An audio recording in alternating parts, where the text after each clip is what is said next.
नमस्कार दोस्तों, स्वागत है आप सबका भद्र आईएएस अकेडमी में। आज का डेट है 4 मई 2024 और करंट अफेयर्स के न्यूज़ एनालिसिस का डिस्कशन में मैं शुभदीप आप सभी का स्वागत करता हूं। चलिए सबसे पहले हम लोग डिस्कस करते हैं असम ट्रिब्यून का एक बहुत ही इंपॉर्टेंट आर्टिकल सबसे पहले पेज में ही दिया हुआ है, जहां पर बताया गया है नॉर्थ ईस्ट में April has recorded one of the highest minimum temperature. देखो क्या होता है ना, दैट से फॉर एग्जांपल हर एक मंथ का एक टेम्परेचर होता है जो कि सबसे हाईएस्ट रिकॉर्ड किया जाता है, एक सबसे लोएस्ट रिकॉर्ड किया जाता है। ठीक है, तो अप्रैल मंथ का जो लोएस्ट टेम्परेचर जो रिकॉर्ड किया गया ना, वो पास्ट ईयर्स के एवरेज से भी अराउंड 1.71 डिग्री ज़्यादा है। समझ रहे हो? तो वही बोला गया है रिकॉर्ड हाईएस्ट मिनिमम टेम्परेचर। तो यहाँ पे कंफ्यूज मत कर जाना, ठीक है? ऑलराइट, सो वही बोला गया that April in east as well as north east India was the highest ever. Now कैसे? क्योंकि यहाँ पे हमें टेम्परेचर एनॉमलीज देखे हैं। पहली बात तो मिनिमम टेम्परेचर की हम लोग जैसे बात करें, उसका एग्जैक्ट डेटा क्या है? यस, एवरेज मिनिमम टेम्परेचर जो east and north east India में वो था इस अप्रैल को, अप्रैल ऑफ 2024 को था 22.12 डिग्री सेंटीग्रेड, जो ये मिनिमम था। लेकिन ठीक है, एवरेज मिनिमम, और ये भी ज़्यादा है by 1.71 degree centigrade from the typical average. समझ रहे हो? मतलब 1901 से अभी तक का ये one of the highest recorded temperature है। मीन टेम्परेचर इंक्रीज भी हुआ है। जी हाँ, ओवरऑल जो मीन टेम्परेचर है फॉर द मंथ उसको भी देखा गया है दैट ये है 28.02 डिग्री सेंटीग्रेड, जो क्या अभी तक आज तक जितने भी सालों में अप्रैल से है ना, उस अप्रैल का ये third highest ever recorded temperature है, जो कि यूजुअल एवरेज से 1.91 डिग्री ज़्यादा है ना। ध्यान से देखना, अभी हम लोग दोनों पॉइंट जो डिस्कस किया वहाँ पे क्या डिस्कस किया दैट मिनिमम टेम्परेचर भी एवरेज से ज़्यादा है ना, एवरेज जो टेम्परेचर है मीन टेम्परेचर वो भी ज़्यादा है। तो ये ओवरऑल क्या एक इंडिकेशन दे रही है दैट नॉर्थ ईस्ट इंडिया में टेम्परेचर धीरे धीरे बढ़ रहा है। ग्लोबल वार्मिंग का इम्पैक्ट हमें नॉर्थ ईस्ट में क्लियरली देखने को मिल रहा है। चलो, सिर्फ इतना ही नहीं, मैं और भी बहुत सारे आपको डेटास आपके सामने डिस्कस करूंगा। जैसे सबसे पहले हम लोग बात करेंगे रेनफॉल वेरिएशंस एंड उसके इफेक्ट। दैट इज़, आपको तो पता ही है नॉर्थ ईस्ट इंडिया में प्री मानसून शावर्स बहुत ज़्यादा होते हैं, राइट? और ये जो प्री मानसून शावर्स जो स्पेसिफिकली आसाम में होता है ना, वो काफ़ी ज़्यादा इरेटिक है, राइट? मतलब उनका पैटर्न कोई फिक्स नहीं है। अलग अलग एरिया में अलग अलग लेवल ऑफ रेनफॉल देखने को मिलता है। कुछ कुछ रीजन्स में तो नॉर्मल रेनफॉल होता है, बट कुछ कुछ रीजन में डेफिसिट से लार्जली डेफिसिट होता है, और कुछ कुछ ऐसे रीजन्स है जहाँ पे जो रेनफॉल है काफ़ी ज़्यादा कॉन्ट्रास्टिंग देखने को मिलता है। बोला जा रहा है असम के अराउंड 9 ऐसे डिस्ट्रिक्ट्स है जहाँ पे तो नॉर्मल रेनफॉल लेवल्स को फाइंड आउट किया गया, बट 8 ऐसे डिस्ट्रिक्ट्स हैं जहाँ पे रेनफॉल डेफिसिट है, और 10 ऐसे डिस्ट्रिक्ट्स हैं जहाँ पर रेनफॉल लार्जली डेफिसिट है, जो क्या इंडिकेट कर रही है दैट यस, एवरेज प्रेसिपिटेशन जो है वो सिग्निफिकेंटली इस रीजन में बहुत ही लोअर है। और यहाँ पर भी हम लोग को एक कॉन्ट्रास्टिक रीजनल फीचर्स देखने को मिल रहा है। दैट इज़, आसाम का भी अगर पार्ट ले लीजिएगा ना, तो ईस्टर्न आसाम की अगर बात करें तो वो तो नॉर्मल रेनफॉल रिसीव कर रहा है, बट वहीं पर वेस्टर्न और मिडिल आसाम की बात करें तो वहाँ पर लेकिन रेनफॉल की शॉर्टेज है। नाउ ईस्टर्न आसाम बोले तो yes, this region I am talking about, यहाँ पर तो देख लीजिएगा नॉर्मल है, बट वहीं पर वेस्टर्न एंड मिडिल आसाम की अगर बात करें, यहाँ पर लेकिन हमें शॉर्टेज देखने को मिल रहा है। इनफैक्ट इस आर्टिकल में डेटा भी दिया गया दैट धुबरी, अगर देख लीजिएगा धुबरी, जी हाँ दोस्तों, यहाँ पे मार्च 1 से लेकर लास्ट मार्च तक जो नॉर्मल टेम्परेचर होना चाहिए ना, उससे 75% कम रेनफॉल हुआ है, जो कि अप्रैल महीने में यूजुअली होता है, उससे भी 75% कम हुआ है। और अलग अलग डिस्ट्रिक्ट अगर बोले, हम लोग अगर बात करें बोंगाईगांव की, मैं अगर बात करूँ कामरूप मेट्रो की, या फिर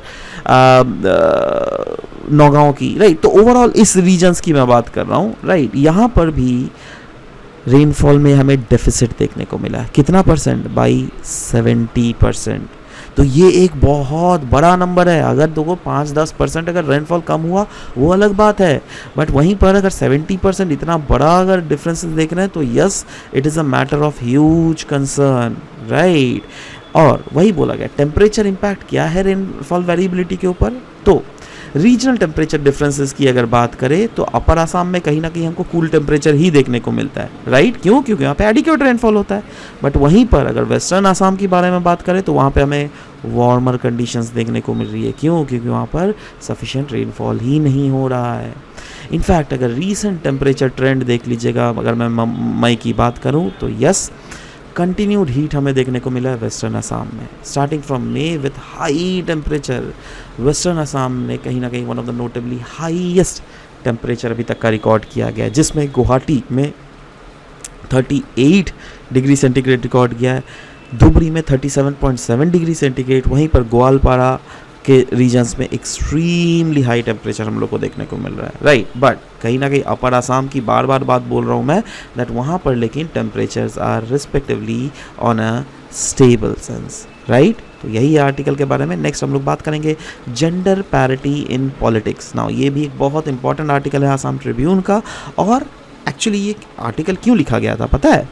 क्योंकि मार्च 19 से लेकर 22 के बीच में एक समिट ऑर्गेनाइज किया गया था ग्रीस के एथेंस शहर में, और इस समिट का नाम है वुमेन पॉलिटिकल लीडर्स समिट। इस समिट में एम किया गया है दैट कैसे पॉलिटिकल लीडरशिप में वुमेन के वॉइस को हम लोग स्ट्रेंथन कर सके, नंबर्स को और इन्फ्लुएंस को भी हम लोग बढ़ा सके। तो ग्लोबल अगर सिग्निफिकेंस हम इसकी बात करें तो बोला जा रहा है ओवर 64 कंट्रीज़ ने पार्टिसिपेट किया था इसमें, है ना, मतलब इलेक्शंस में, जिसमें half of the global voters तो वुमेन ही है ना। और सेंट्रल फोकस इस समिट का क्या था, दैट वुमेन्स को बहुत ज़्यादा प्रॉब्लम फेस करना पड़ रहा है। क्योंकि अगर आर्टिफिशियल इंटेलिजेंस का भी देख लीजिएगा इम्पैक्ट हो रहा है। डीप फेक से तो आप लोगों ने देखा था, वो कौन एक एक्ट्रेस थी, उनका क्या नेगेटिव इशू, उनका इशू हो गया था डीप फेक से, राइट। ऑनलाइन सेक्सुअलाइजेशन किया जा रहा है बहुत समय वुमेन पॉलिटिशियंस का, राइट। वुमेन पॉलिटिशियंस को डीप फेक से भी बहुत नेगेटिवली पोर्ट्रे किया जाता है। कहीं ना कहीं राइज किया जाता है पब्लिक एक्सपेक्टेशंस को और urgency in decision making. Now what are the themes and discussions at the summit that took place. देखो, सबसे पहला थीम और डिस्कशंस जो हुआ था वो तो था वुमेन के पार्टिसिपेशन और एम्पावरमेंट को लेकर। समिट ने कहीं ना कहीं हाईलाइट किया था दैट देखो भाई, वुमेन का जो है एक्टिवली पार्टिसिपेशन बहुत ज़्यादा इंपॉर्टेंट है in decision making roles. Representation in decision making roles की अगर बात करें, यस, बोला जा रहा है दैट हर एक लेवल ऑफ डिसीजन मेकिंग में वुमेन के एस्पेक्ट्स को हमें रिप्रेजेंटेशन को बढ़ाना ही पड़ेगा। इनफैक्ट इस समिट में केस स्टडी डिस्कस किया गया था इंडिया का, क्योंकि आपको पता है दैट रिसेंटली इंडिया ने पास किया था नारी शक्ति वंदन अधिनियम बिल, राइट, जिसमें वुमेन को लेजिस्लेटिव बॉडीज़ में सीट्स को रिजर्व किया गया था। तो बोला गया अनडाउटेडली दुनिया में ऐसे बहुत सारे कंट्रीज़ हैं जो क्या वुमेन के एम्पावरमेंट के लिए बहुत काम कर रहे हैं, जिसमें इंडिया ने भी नारी शक्ति अधिनियम को लाकर एक माइलस्टोन अचीव किया है towards a women's empowerment. Now India का स्टेप क्या क्या है ओवरऑल वुमेन एम्पावरमेंट के लिए? एक तो हम लोगों ने दिखा ही नारी शक्ति अधिनियम, बट कहीं ना कहीं हिस्टोरिकली अगर देख लीजिएगा महात्मा गांधी के व्यूज़ क्या थे on women participation, that Mahatma Gandhi ने बोला था दैट देखो, नेशन को अगर हम लोग को सेलिब्रेट करना है ना, अगर नेशन को हमें मुक्ति दिलाना है करप्शन से, राइट, इनएफिशिएंसी से, तो हमें मेक श्योर करना पड़ेगा दैट वुमेन्स की पार्टिसिपेशन को हम लोग इंश्योर कर सकें। और इसके लिए गवर्नमेंट ऑफ इंडिया ने बहुत सारे इनिशिएटिव्स चलाए हैं। ये तो मैं गवर्नमेंट ऑफ इंडिया की बात कर रहा हूँ। मैं आशा करता हूँ दैट आप लोग नीचे कमेंट सेक्शन में लिखिएगा दैट गवर्नमेंट ऑफ आसाम ने क्या क्या इनिशिएटिव चलाया है for the empowerment of women. ये मैंने यहाँ पे इंक्लूड नहीं किया है, but I want you to write in the comment section below, ठीक है। सेंट्रल लेवल में अगर देख लीजिएगा, यस, जिससे गर्ल्स की इनरोलमेंट हायर एजुकेशन में ज़्यादा से ज़्यादा हो, उसलिए लाया गया बेटी बचाओ बेटी पढ़ाओ स्कीम। और इसके लिए देखा भी गया दैट हाँ 2015 के बाद से इनरोलमेंट जो है 18% तक ज़्यादा बढ़ा है, right. Health in infrastructure, 9 crore rural house hold जो है वो अभी भी रिसीव कर रही है टैप वाटर कनेक्शंस। तो इससे क्या हो रहा है दैट सैनिटेशंस का जो प्रॉब्लम है वो प्रॉब्लम दूर चला जा रहा है। पहले क्या होता था दैट नॉर्मल चूल्हा नहीं मिलता था, बट अभी एलपीजी सिलेंडर्स मिल रहा है, right.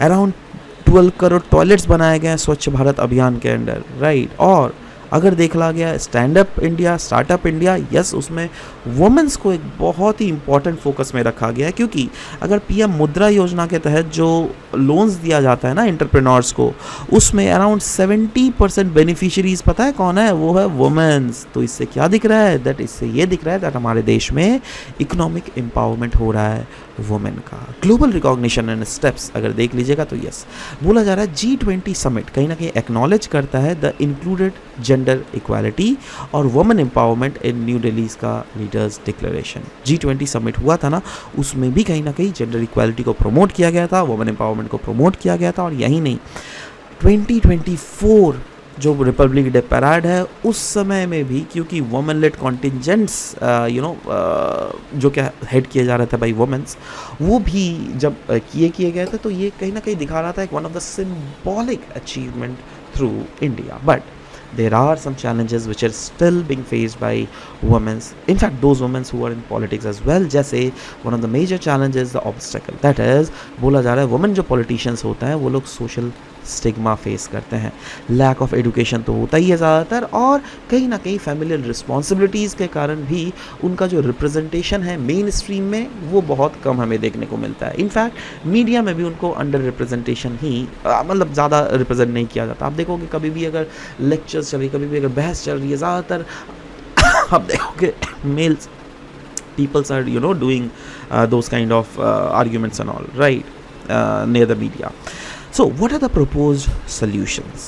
The proposed solution is बोला जा रहा है that कहीं ना कहीं हम लोग को वुमेन्स के लिए कोटा, जो क्या जैसे नारी शक्ति अधिनियम से लाया गया, यस वैसे तो कोटा है ही, अब देख लो अब वेरियस गवर्नमेंटल एग्जाम्स में भी वुमेन्स का कुछ कोटा होता है, right. Next is mentorship programme हमें इंश्योर करना पड़ेगा दैट फॉर एग्जाम्पल ऐसा हो ही सकता है दैट लोगों को लैक ऑफ एजुकेशन है, बट ऐसा थोड़ा ना that they can not act as a leadership role, yes they can, but the thing is that उनको एक मेंटोरशिप हमको प्रोवाइड करना पड़ेगा, उनके एजुकेशन पे अभी से फोकस करना पड़ेगा, जिससे आने वाले समय में वो एम्पावर्ड फील कर सके। नेक्स्ट हम लोग बात करेंगे इंडियन एक्सप्रेस का ये आर्टिकल, जहाँ बात करेंगे technological challenges in India. Actually ये एक इंडियन एक्सप्रेस का कल का आर्टिकल था और मुझे इतना पसंद आया ये आर्टिकल, मैं आपको जब सुनाऊंगा तो आपको भी पसंद आएगा। देखो इस आर्टिकल में बोला गया है दैट आर्टिकल कहीं ना कहीं हाईलाइट करता है अर्जेंट नीड फॉर इंडिया का next government to address technological challenges beyond election manifesto.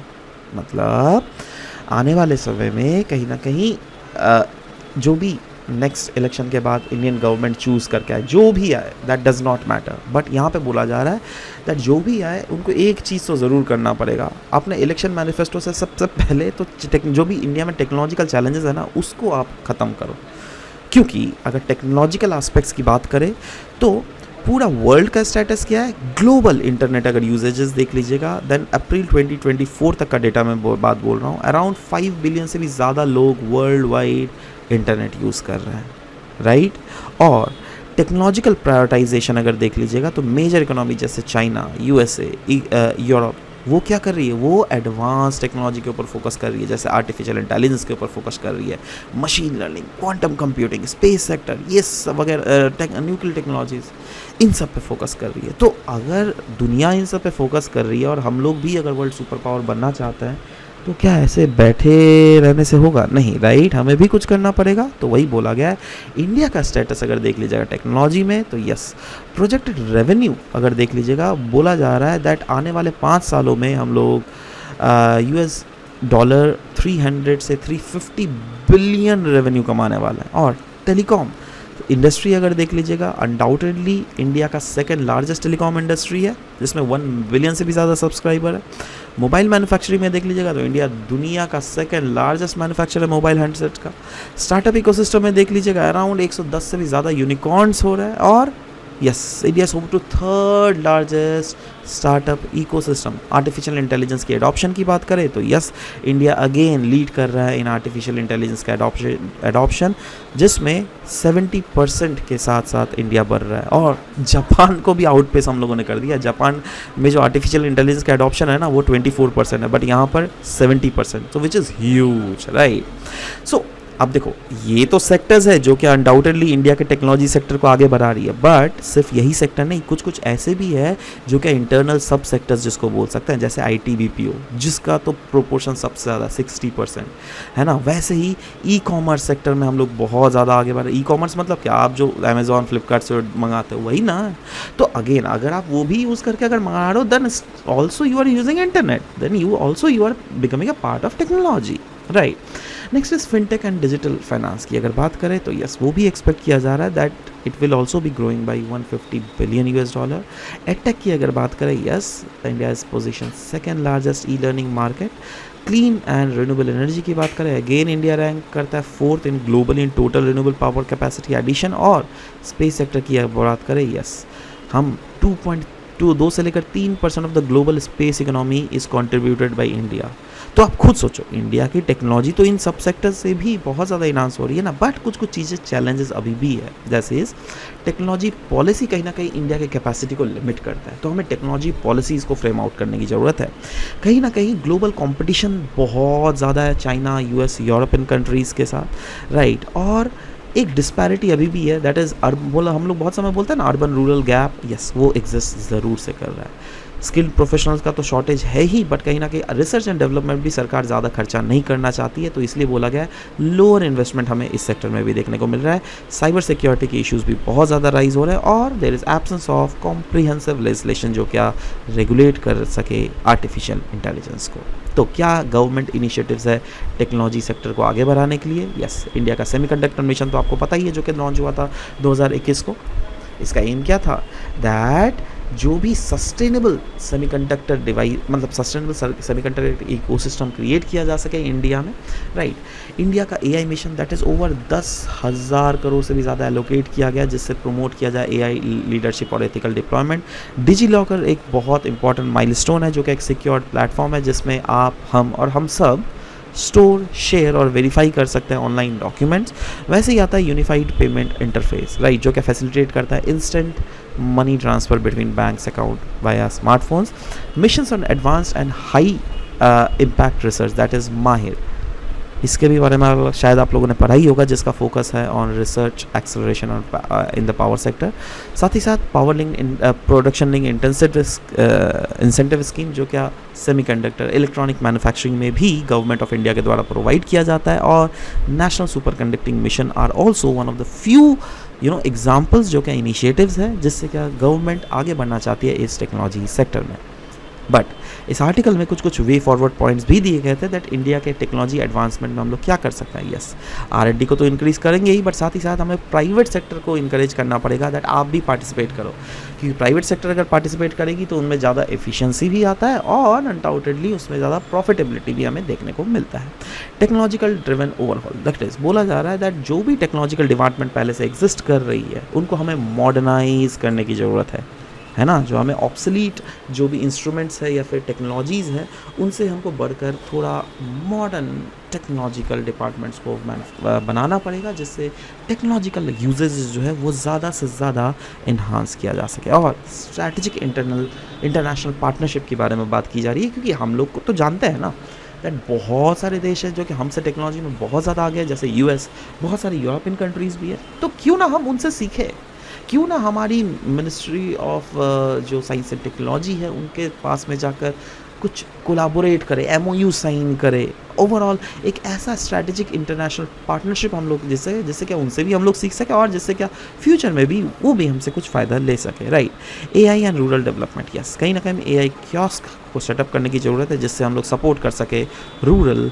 Entrepreneurship को, right? So this was all about the discussion. I hope that these were very important discussions जो क्या आपके mains के लिए बहुत ही ज़्यादा लाभदायक होने वाला है। तो just focus on these things and yeah, thank you guys, thank you for discussion for today's session. Thank you very much.